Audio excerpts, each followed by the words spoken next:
point charge q minus q and 4q are kept on the x-axis at point x equal to 0, x equal to a, x equal to 2a respectively. Then only minus q is stable equilibrium. All the charges are in stable equilibrium. All the charges are in unstable equilibrium. None of the charges in equilibrium. आप इस तरीके से बनाते हैं axis, इसको आप consider करते हैं एक्स एक्सिस, इसको वाई कंसीडर करते हैं। यहाँ पर x की वैल्यू क्या कंसीडर करते हैं, ओरिजिन पे 0, x equal to A positive में बोल रहा है तो x इक्वल टू ए यहाँ होगा, x इक्वल टू 2a यहाँ पर होगा। मेरी बात से सहमत हो? यानी यहाँ से यहाँ तक का जो डिस्टेंस है a है और यहाँ से यहाँ तक का भी डिस्टेंस अपना a है। अब चार्ज को यहाँ पुट करते हैं, चार्ज को यहाँ पुट करेंगे तो ये कह रहा है 4q माइनस q, ठीक है, तो 0 पे यहाँ पर जो चार्ज है अपना, चार्ज कितना है जी, यहाँ पर है 4q, यहाँ पर क्या है माइनस q, यहाँ पर फिर क्या है प्लस का 4q। मेरी बात ध्यान से समझना, इसके बेसिक फंडामेंटल्स क्या होते हैं कि आपको चेक करना है कि ये इक्विलिब्रियम में है कि नहीं। मैं आपको तरीका क्या बताया हूं, जैसे ये 4q है, ठीक है, अब इसकी वजह से अगर इस पे फोर्स लगाते हैं, कहीं भी चेक कर सकते हैं कि इसकी वजह से यहाँ पर फोर्स लगाएंगे आप तो इधर लगेगा हमारा।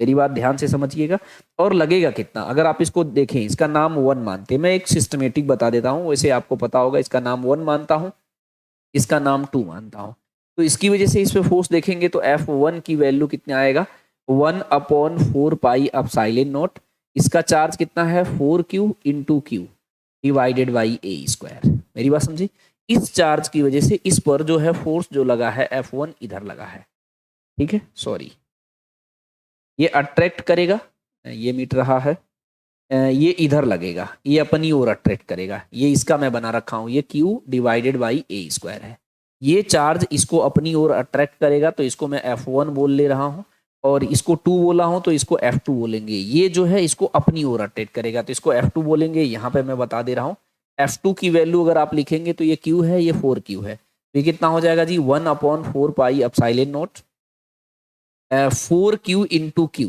Divided by a square. अच्छा एक चीज ध्यान से देखेंगे कि ये जो दोनों वैल्यू है सेम है, तो इसकी वजह से इस पे जितना फोर्स इधर लग रहा है, इसकी वजह से जितना फोर्स इधर लग रहा है, यानी नेट फोर्स 0 है। मेरी बात समझे, यानी नेट फोर्स 0 है, तो इसको अगर आप डिस्टर्ब करते हैं तो ये अपनी इक्विलिब्रियम को अचीव नहीं करेगा, इक्विलिब्रियम को अचीव नहीं करेगा, यानी इसका मतलब ये सारे के सारे चार्ज जो है अनस्टेबल है। अच्छा स्टेबिलिटी हम लोग इस तरीके से भी देखते हैं, पता है आपको, इस तरीके से बनाए, आप स्टेबिलिटी का मतलब नहीं समझते हो तो इससे समझो मेरी बात।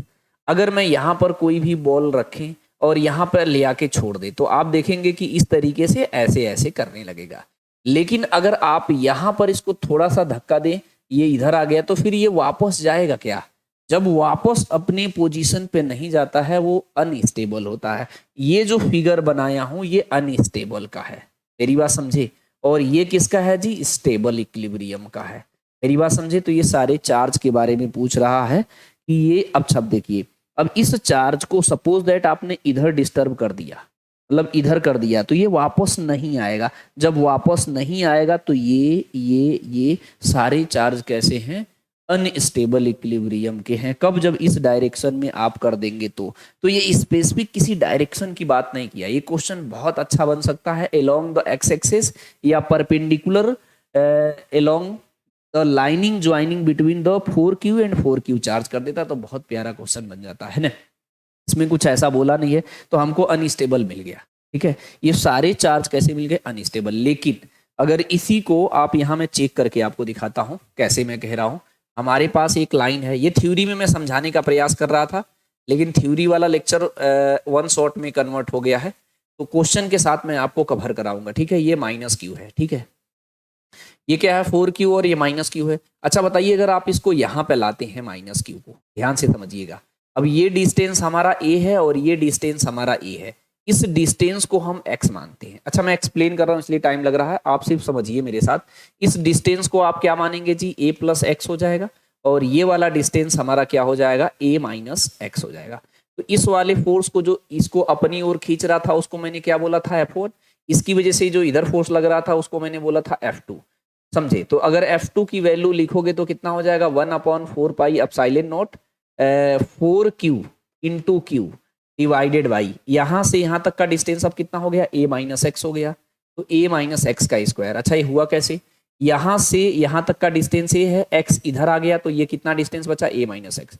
इसी तरीके से F1 निकालिए, F1 निकालेंगे तो हो जाएगा 1/4 पाई अपसाइलन नॉट 4q, इसका चार्ज फिर इसका charge 4q into Q divided by a plus x का होल स्क्वायर। अच्छा ये मेरी बात ध्यान से समझना, ये सब कुछ तो सेम है, सिर्फ इसी से तो हम चेक करेंगे कौन ज्यादा, ये वैल्यू कम है और ये वैल्यू ज्यादा है, इसका मतलब जो हमारा F2 है वो किससे ज्यादा है, F1 से। तो जब इसको आप इधर डिस्टर्ब करेंगे तो इसका अट्रैक्शन पावर ज्यादा हो जाएगा, इसको अपनी ओर खींच लेगा, ये रिटर्न होके वापस नहीं आएगा। जब रिटर्न होके वापस नहीं आएगा तो ये होगा हमारा अनस्टेबल। क्या होगा जी, अनस्टेबल। मेरी बात समझे, इस सिचुएशन में अगर अलोंग द एक्स एक्सिस अगर निगेटिव चार्ज को थोड़ा सा भी डिस्टर्ब कर देते हैं तो ये रिटर्न नहीं आ रहा है, तो ये हमारा अनस्टेबल है। तो ये अनस्टेबल है तो ये भी अनस्टेबल होगा, ये भी अनस्टेबल होगा, सीधी सी बात। ये समझ में आया, बताइए। दीपक और पवन है ना, गुड मॉर्निंग। आज ये जो मैं क्वेश्चन डिस्कस करूंगा, एक्सप्लेनेशन भी साथ साथ में डिस्कस करूंगा, तो थोड़ा सा टाइम टेकन लगेगा, तो उसके लिए बिल्कुल परेशान नहीं होइएगा, ठीक है। मेरी बात समझ रहे हो, जो नहीं आएगा मुझे नीचे मेंशन जरूर करिएगा। अच्छा ये क्वेश्चन इसलिए मैं कह रहा था, सेम क्वेश्चन को देख रहे हो, ये नीट का क्वेश्चन है, जेई में भी ऐसा आता है।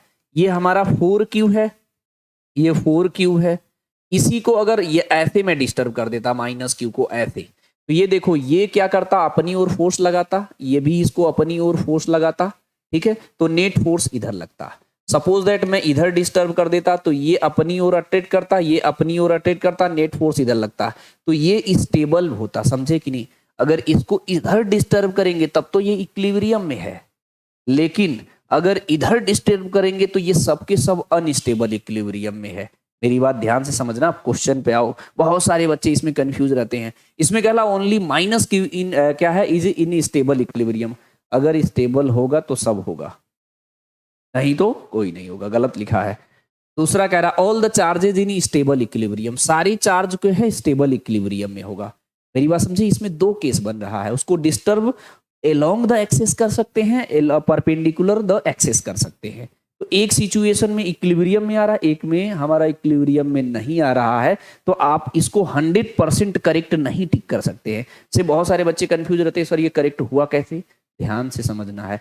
दोनों केस में इसीलिए डिस्कस कर रहा हूं, डायरेक्ट आंसर नहीं बता रहा हूं। जब मैं उसके वर्टिकल कर रहा हूं, देखो इस सिचुएशन में इसमें कह रहा हूं कि ये सबके सब अनस्टेबल है, क्योंकि इधर की ताकत ज्यादा, उधर अपनी ओर खींच ले रहा, रिटर्न नहीं होगा। और इस वाले में कह रहा हूं कि ये अपनी ओर खींच रहा है, जब भी इसको डिस्टर्ब कर दोगे ना तो ये SHM करने लगेगा। इसका टाइम पीरियड का फॉर्मूला मैंने फिलहाल डेराइव किया हूं, वहां से आप चाहें तो देख सकते हैं ना, ठीक है। तो अपना जो इसका फाइनल अप्रोप्रिएट करेक्ट आंसर होगा उसे हम लोग टिक करेंगे, all the charges are in unstable equilibrium. समझे, तो हम किसको टिक करेंगे जी, सी ऑप्शन को टिक करेंगे, none of the charges in equilibrium, ये गलत है।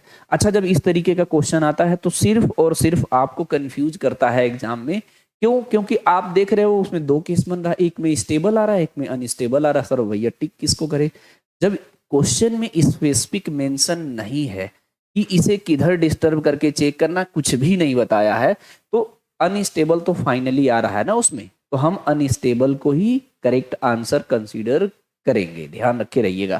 देखिए तो all of the charges are in unstable equilibrium.